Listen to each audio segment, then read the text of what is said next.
cops on me. On a mission to be champs since they let me free.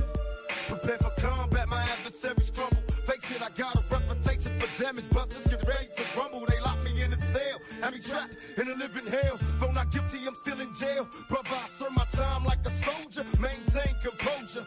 My shadow boxing, the fight to the death. Busting boulders, every boxer with a pair of gloves. Best give up love. Here's a man from the makings of a thug. A lethal weapon, mind sharp. And in my heart, there's a wish to shake the world with the flurry of my black fist. Now once a high school dropout, now I'm the $1 million champ. Who's the next to get knocked out?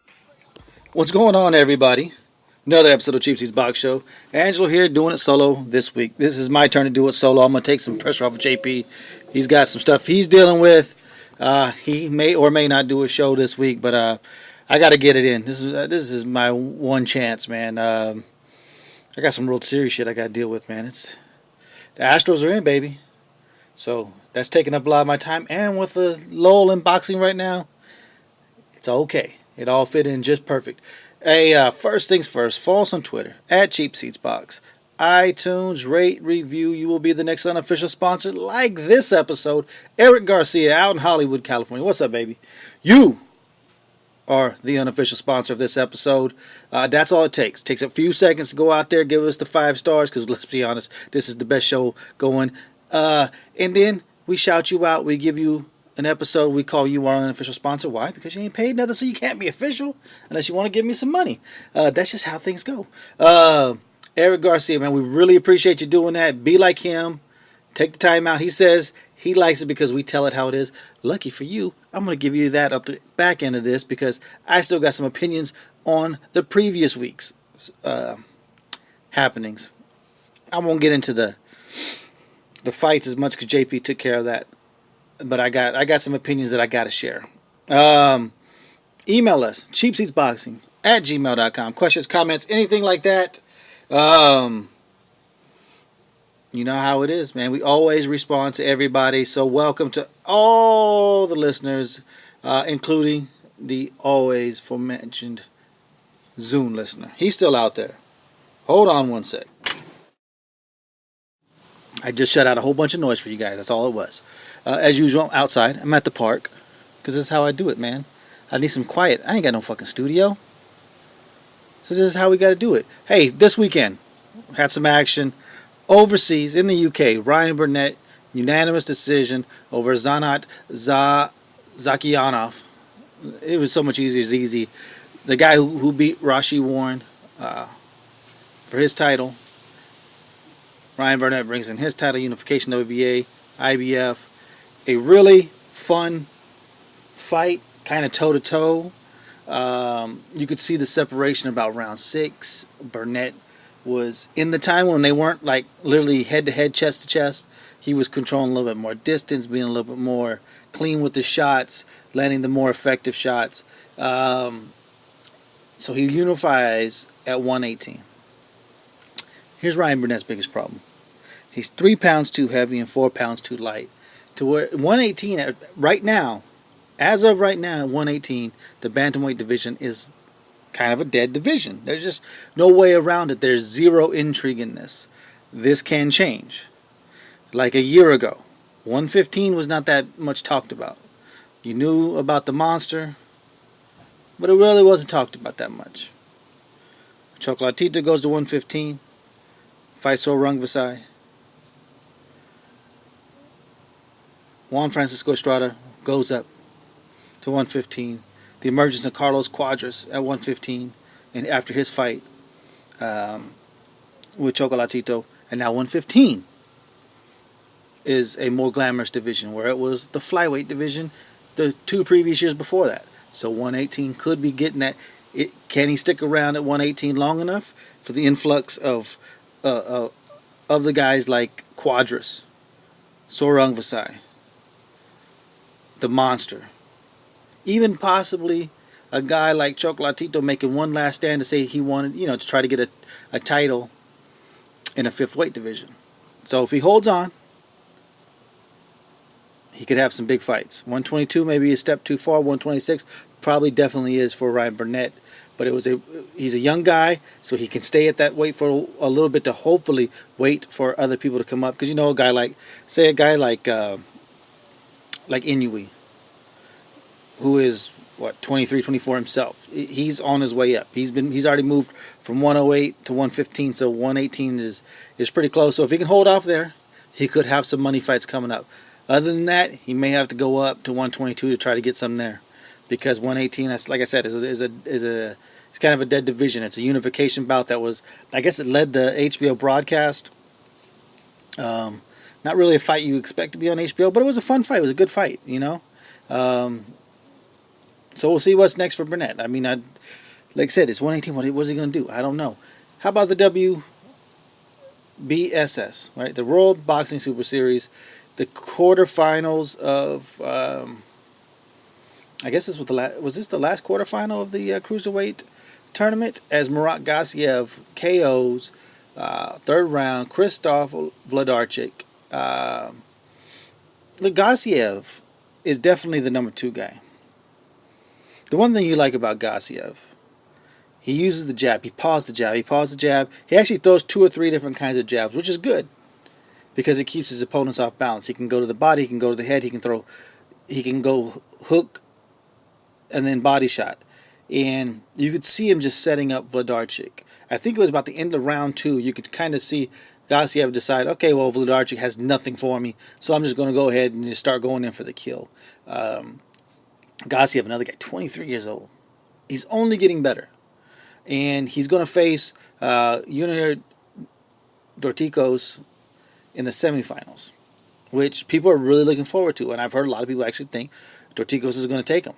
I differ on that. I think Gassiev is just a notch, just a small notch below Usyk. And I think a full notch above a guy like Dorticos, because people, I think, let the knockout of Kudryashov kind of cloud what was going on. I know it was only 2 rounds, but Kudryashov was one of the slowest fucking boxers you've ever seen in your life. I mean, literally, I called him a cruiserweight version of Nikolai Valuev. That's how slow he was. Yet, if you go back and watch that fight and see how many times he actually caught Dorticos coming in, I mean, he hit him with a lot of clean punches, which tells you 2 things. 1, Dorticos can take a shot. And 2, it's pretty easy to hit Dorticos. So, Gassiev mixing up body attack, head attack, pawing with the jab, throwing a stiffer jab, I think he's going to be able to keep Dorticos at the distance that he wants him before he goes in for the kill. But that's why they make the fights. Like this fight, this first round of the World Boxing Super Series has been fun, yet still kind of a letdown, especially in the cruiserweight division. We really got no tight, close battles at all in any fight. You may get one this weekend for the last one in the super middleweight division, but there really wasn't much to take from it. I mean, nobody gained anything in their win. Nobody was pushed. And people are like, well, Gassiev got Wlodarczyk, because there's not much of Wlodarczyk left. But let's remember this.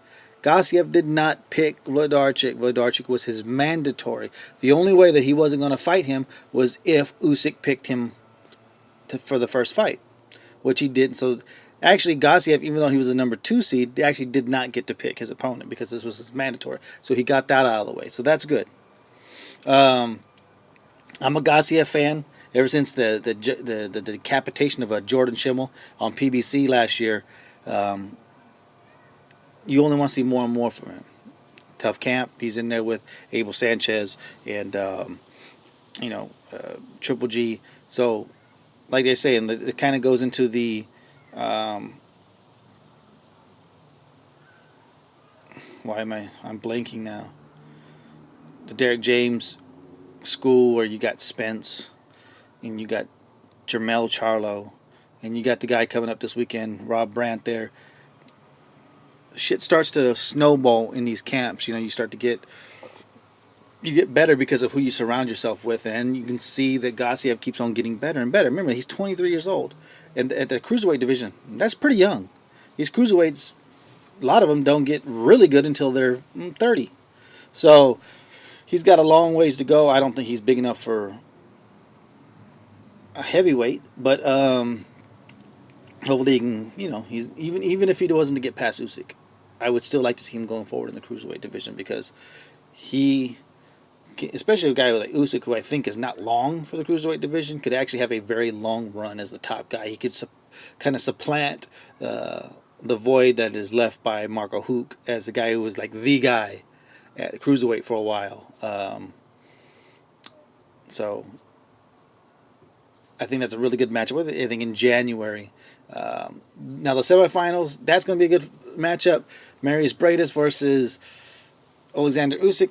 Not too sure of. You figure Usyk's just going to toy with that guy because I don't think Briedis is active enough to put any kind of pressure and make Usyk fight out of his comfort zone. So we shall see what happens. Over on let's go back to HBO. Demetrius Andrade gets a unanimous decision over Lantes Fox. Not really a good debut at 160. I don't know if I guess he's going to stay there because I kept on saying his debut at 160. He looked pretty small, but that could be just because he was up against a gigantic, middleweight in Fox. But man, there's just nothing there, And I'm an Andrade fan. I think he can, especially at 154. I'm not very sure at 160, but at 154, I think he can beat anybody at 154. I don't care if it's Jermell Charlo, Erislandy Lara, even Canelo when he was at 154. I think he could have gave him everything he could have. He would have wanted. I think he could beat a guy like a Jarrett Hurd, or all the rest of the guys, especially over there on the PBC. They got a lot of 154 guys. Talent-wise, Andrade has everything that you want. Unfortunately, he's a guy who's just going to go into cruise control when he doesn't have to exert too much energy into cruising to a 12 round, basically a 12-0 shutout. That's fine and dandy when you're facing the best, but when you're fighting a guy like Fox, they put you there to make a statement. You made no statement. Now, who the hell wants to watch you fight your next fight? Not me, unless it's a number one guy, either at 160 or 154, because it seems to me that you're the kind of fighter that's going to have to. It's going to have to be that kind of opponent that brings out the best in you. And fighters like that are some of the most painful to watch and frustrating to watch because they got more, but yet they only will exert the energy that they need to. They're going to give you the minimal amount of effort that it takes to get what they want, and that's the victory, which is fine. That's their choice, but then it's also the fans' choice to say, I ain't turning on your next fight. Fuck him. I ain't watching that again.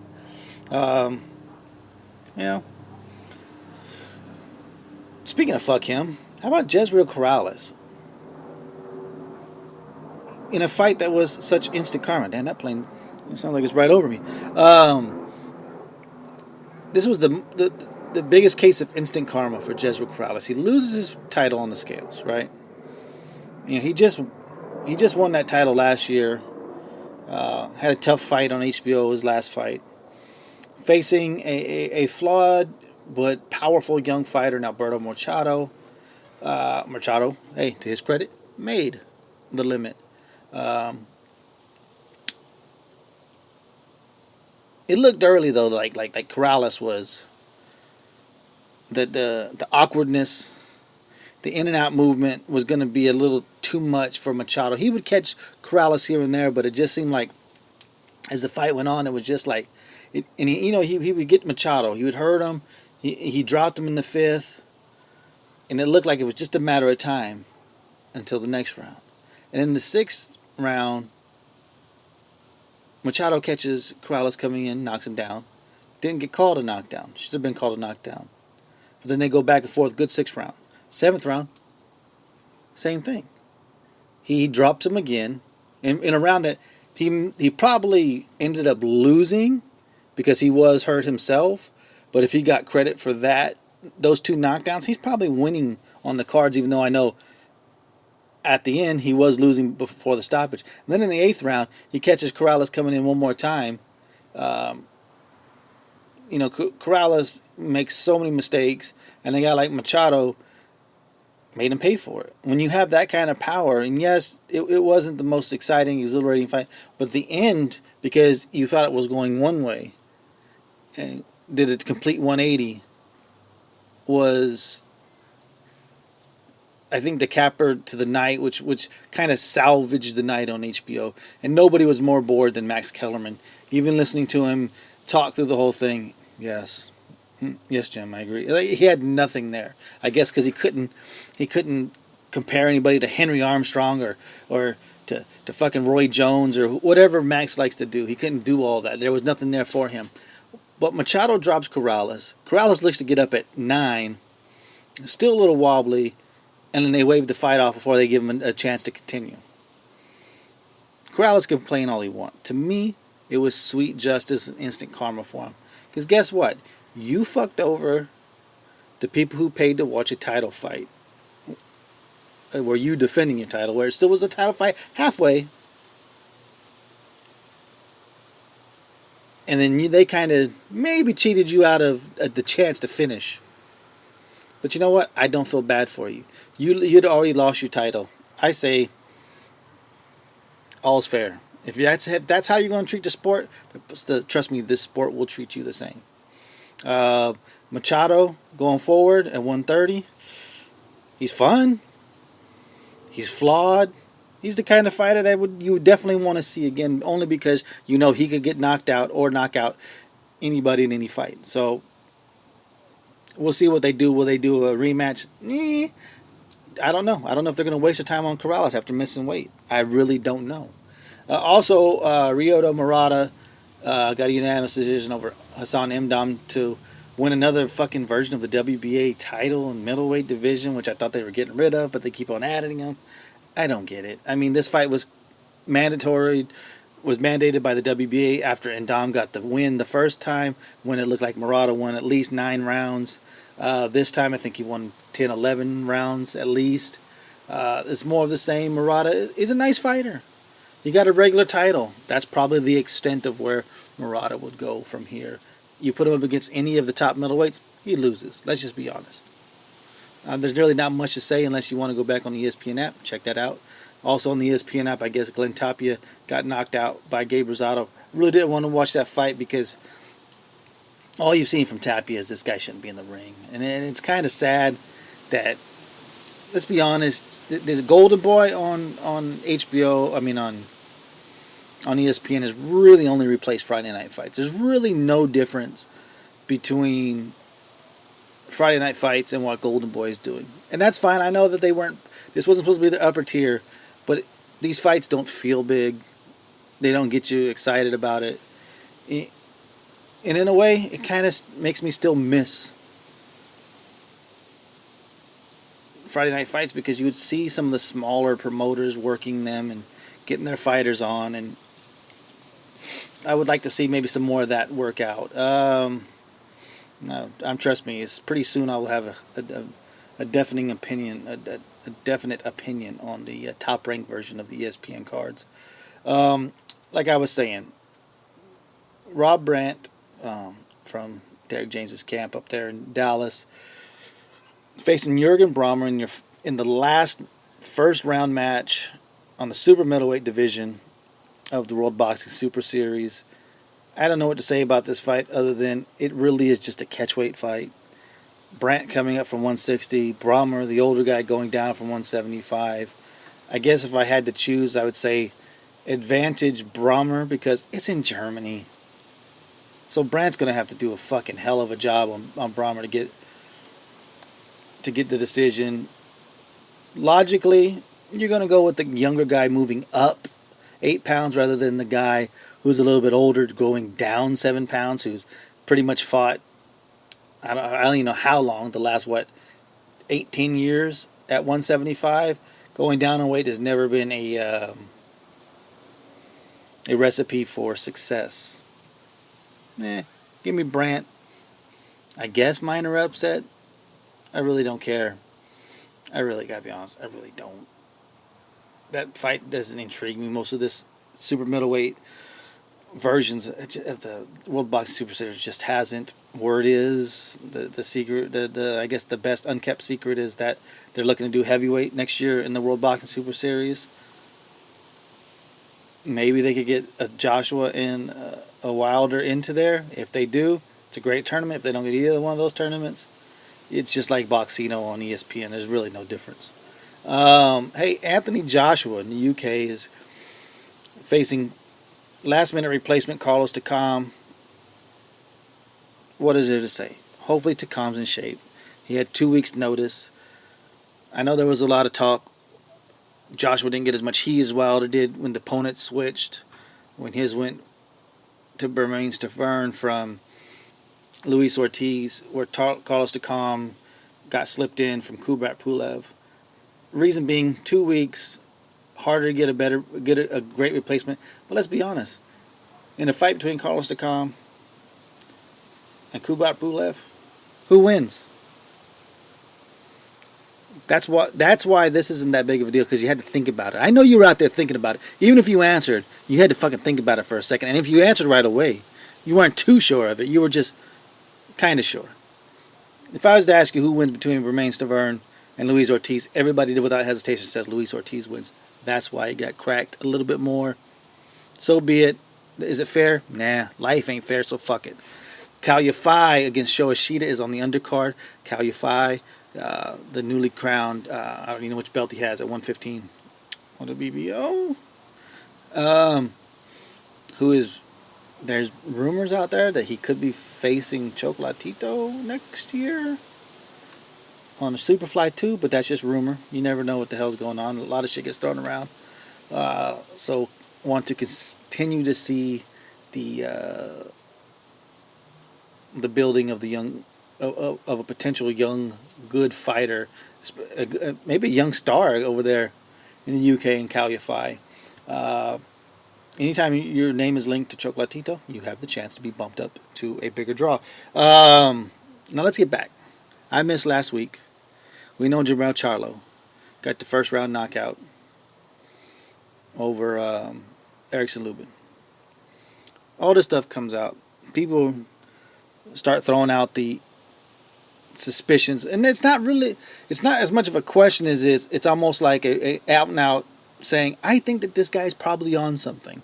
I think his brother may have been on something. Okay, but I need more than just I think. As I drink a soda because my mouth's dry. There we go. Anytime the steroid stuff comes up, I need a little bit more than I think, or because in some cases, like, I just go out and say it, a guy like the bread man, his man got knocked the fuck out, let's be honest, by a Charlo. So there could be some bad blood, some hurt feelings, which is fine, that comes with it. But it really sounds a lot like the Floyd Manny thing back in the day. And my thing has always been, you got to show some. It's like math. You got to show some of your work. You got to give me something. Was it?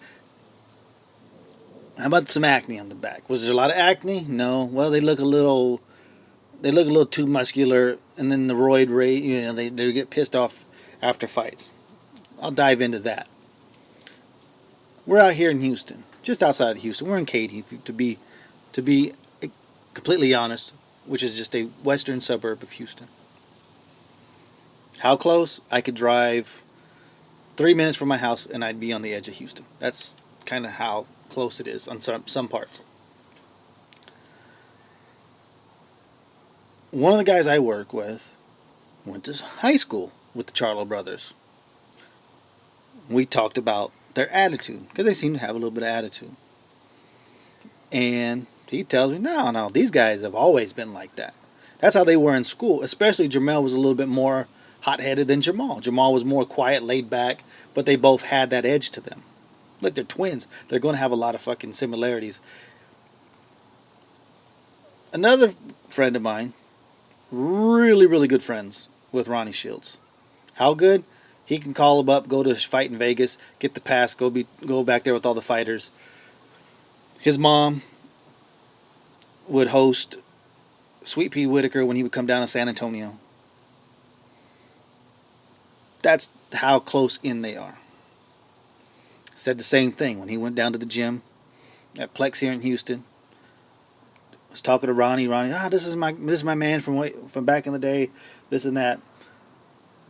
Jamal, a little bit. Hey, how's it going? Jamal could give a fuck less about him. This is just who they are. And by the way, these conversations that I had with these guys was before all of this screaming and yelling post knockout wins for them. This was just them and this is just us talking about them before all this shit came out. Now, the fact that Jermell Charlo now he has 2 knockout wins as the competition went up. Well, he hasn't went up in weight. He's a big motherfucker, just like his brother. He's built. They're identical twins. They have the same physiological buildup. This is why I said Jermell Charlo at some point, if he sits down and punches, I'm telling you, he can hit as hard as fucking Jermell. There's just no way around it. That's just genetically, that's how identical twins are made up. That's just par for the course. That doesn't mean one's less athletic or more athletic. Look at the fucking Griffin brothers when they were at Oklahoma. But there's still a lot of similarities to these guys. Now, has his competition went up? I guess. Did anybody really think that much of Charles Hadley? And how much did we know about Erickson Lubin's chin? Not much. We knew he'd been hurt by lesser men. He got caught coming in, ducking and diving in for a clinch. He kind of added to the power of it. Now, can that raise suspicions? Of course it can, because now you're at the championship level and you're facing these championship level opponents, in quotes. But then the same needs to be said for a couple fighters. I'll go one first. Vasyl Lomachenko. At 126 when he first came out, he had 3 fights that didn't go the distance. The loss to Salido, the win against Gary Russell, and I won him another fucking title defense when he was born, everybody. He moves up to 130. No fighters went the distance yet. He's stopping guys that nobody stopped before. Do we question him? His level of competition and his weight has went up, yet his knockout percentage in that weight class has went up. No. But some might say, and I can hear him, but he's just learning the pro game, so he's developing. Fine. Let's go to a guy like Terence Crawford.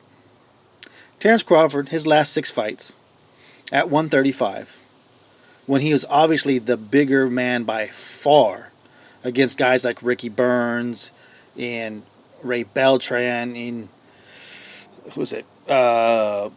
Bradis Prescott, guys like this, and then some bum named Alejandro Sanabria, which I remember we were talking about that fight years ago. A guy who nobody had ever seen fight. There was no tape of him ever fighting. And in his last 6 fights, at 135, he had 2 knockouts, 4 decision wins. He moves up to 140.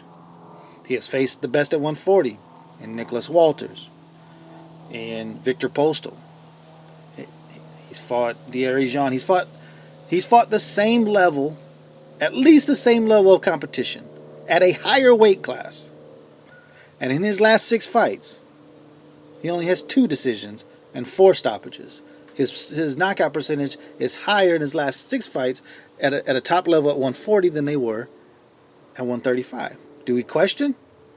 No. They're like, yeah, but it's not one-punch knockouts. Fair enough.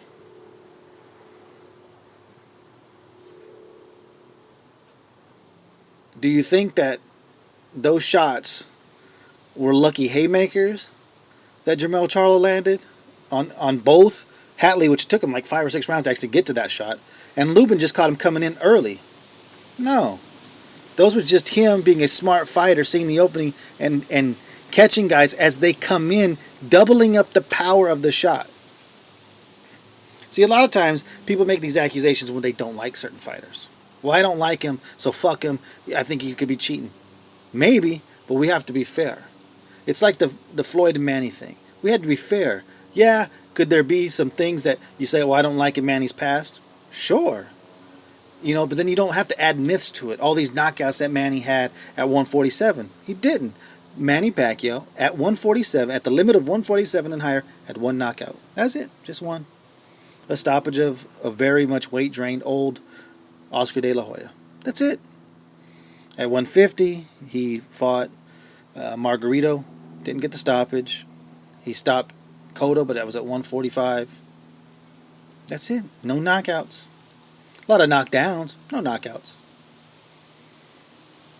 And that was people talk about, he carried all this power. Did he?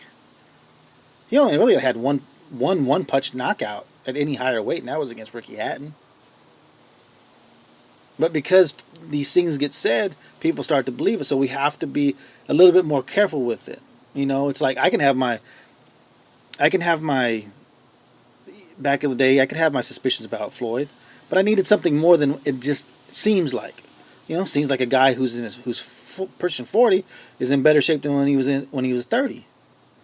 A guy who's at 40, who depends a lot on movement and his legs, can still do all that at 40 or close to it. He's got the same guys in his camp that you used to say Manny Pacquiao was on, because he had guys like Alex Ariza in his camp. When you have Alex Ariza and Memo already in your camp now, and then we can go to the IV thing, and we can go through his white daddy who was doing all that HGH, testosterone replacement therapy, all that shit. But there needs to be more than just I think or it may be. We can throw that up there, but to out and out come out and say, no, there seems to be something wrong here. Nah, there ain't nothing wrong. And say, I'll go back to the Breadman. He said, these guys show no class. You just won. Hold on. They just knocked somebody out in a fight. Kept quiet the whole time. Your man J-Rock and a guy like Lubin was talking all kinds of shit leading up to that. Some people internalize that and just let that fucking fester inside and use that as motivation. And when everything is done, then the emotion comes out. So how is it any more classless to talk shit about you and your family members before a fight than it is to scream at the fans saying, I told you afterward? I don't understand that. To me, it seems to be a bias, which is fine. We all have them. But just come out and say, you know what? Honestly, I don't like these guys, and this is why I think it. That would be more transparent. That's just me. People need to just, I don't know more about the situation than just assumptions. Or, it seems to me. And then here's the thing. Nowadays, you're either in the clean boxing program or you're not. If you're in it and you're not failing tests, at this point we can't really go by more than that. Look, you can think people are on it, but it goes, hey, he's passing tests, so maybe I'm wrong. But it just seems a little fishy. But time. Look, the great thing about this is time always tells. Time will always reveal everything that's out there. So we don't have to go on. We can throw our things out there, but we don't have to get into Twitter wars and rants and all that stuff. Just stand back, look at the facts. Where do the facts lead you? And where are the holes in that? And then we can question where the holes are at. And if you do that, to me, it's more responsible. Maybe I'm nitpicking. I don't know. But it's just like, man, it's gone on for 2 weeks now. I keep on hearing on these shows. And I don't get into. I try not to get into too much of that stuff with people on Twitter because, honestly, I don't know. So, to me, to give you kind of not a definitive statement, but a really strong opinion on it, it's just kind of like, that's not what our show's about. We'll tell you how we feel, but a lot of times what we'll do is we base it on the facts that are, and then we'll tell you, hey, this is how we feel, and these are the facts to back it up. And I think a lot of other people need to start doing that. okay. It's always okay to question. We should always question. And there have been some that have questioned and have backed it up with, well, this is why I question it. And me and them have actually talked about that through Twitter, on DMs and texts, and they know who they are. And then there's others who just take it to a step further and then call out roid rage and all this bullshit. It's like, come on, man. Just... I guess that's just the boxing Twitter world that we live in nowadays. And what can you do? Anyway, I'm going to cut it off there. Like I said, this was me taking a little pressure off JP because he's always helping me out. So I'll say thank you, JP, for helping me out last week. I'm going to pick you up this week. We will come back again next week. Full episode. We'll talk great fights that really aren't there. But we'll think of something. Deontay Wilder's fighting a replacement title fight coming up too. So we got some shit to talk about. Like I said, follow the show. Cheap Seats Boxing. You can email me, cheapseatsboxing@gmail.com. Questions, comments, anything like that. iTunes, rate, review. You'll be the next unofficial sponsor like our man Eric Garcia. He's the man. We appreciate you so much, Eric, for taking the time out to rate and review. This was your episode. I hope I delivered. I hope I didn't let you down. I gotta keep some of the cussing and some of the yelling to a minimum. So I couldn't get too crazy because there are kids around here. And then their parents, the parents get all pissy and shitty. Cuss too loud around their kids anymore. I don't know why. They got fucking YouTube. Why does it bother them? Hey, speaking of YouTube, follow the YouTube channel. It just has our show up there if you want to just listen to it on there. Man, we're terrible on YouTube. But we're great on everywhere else. Number 4 on iTunes. Number 5 on TuneIn Radio. Number 6 on Stitcher. Number 7 on... I don't know what else. I don't know what the fuck. On every fucking platform, we're up there, man. It's because it listens like you. We appreciate you. Take time out, rate and review. Hit me up, let me know you did it. Because then I can always, it's easier for me than to ask you to go look it up, man. But people like you, Eric, we appreciate you. This was your episode. We thank you. And remember, this is where the fighters fight and the fans commentate. And you know we do it just like that from the cheap seats. Because we ain't buying no tickets, goddammit. Peace. Call me crazy, but no one can fake me. I'm the product of the projects. Lost and crazy. Throw your hands up, Mr. Bruno. Ride. Big Mike Tyson about to brutalize that ass tonight. No hesitation for the whole nation. I'll beat that ass so bad I probably violate probation. Through demonstration as I strategize information.